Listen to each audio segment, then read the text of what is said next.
السلام علیکم ورحمۃ اللہ تعالی وبرکاتہ۔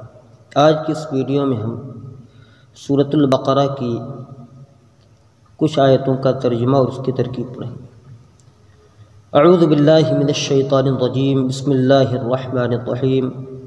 اولئک علی ھدی من ربہم واولئک ھم المفلحون۔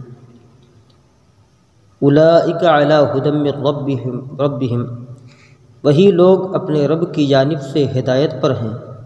وَأُولَئِكَ هُمُ الْمُفْلِحُونَ، اور وہی لوگ فلاح پانے والے ہیں، کامیاب ہیں۔ اس کی ترکیب کرتے ہیں۔ اولئک اسم اشارہ مبتدا، علی حرف جار، ہدن یہ بنائیں گے اس کو موصوف،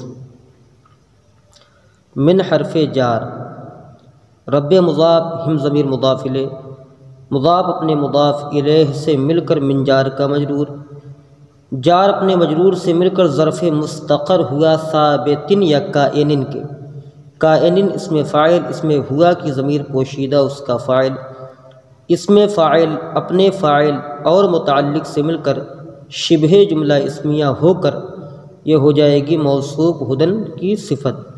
موصوف اپنی صفت سے مل کر علی حرف جار کا مجرور، جار اپنے مجرور سے مل کر ظرف مستقر ہوا ثابتون کی، اس لیے کہ اولئک یہ جمع ہے، جمع کی ضمیر ہے، ثابتون کی، ثابتون اسم فاعل، اسم ہم کی ضمیر پوشیدہ اس کا فاعل، اسم فاعل اپنے فاعل اور متعلق سے مل کر شبہ جملہ اسمیہ ہو کر یہ ہو جائے گی اولئک مبتدا کی خبر، مبتدا اپنی خبر سے مل کر جملہ اسمیہ خبریہ ہوا۔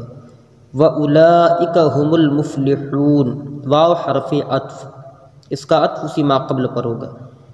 وَأُولَئِكَ هُمُ الْمُفْلِحُونَ، یا اولئک مبتدا، ہم یہ ضمیر فصل کہہ کر چھوڑ دیں گے، یا تو پھر جو ہے ہم کو بنائیں گے مبتدا، المفلحون خبر، مبتدا اپنی خبر سے مل کر یہ اولئک کی خبر، مبتدا اپنی خبر سے مل کر یہ اولئک مبتدا کی خبر، پہلے مبتدا کی، مبتدا اپنی خبر سے مل کر جملہ اسمیہ خبریہ ہوا۔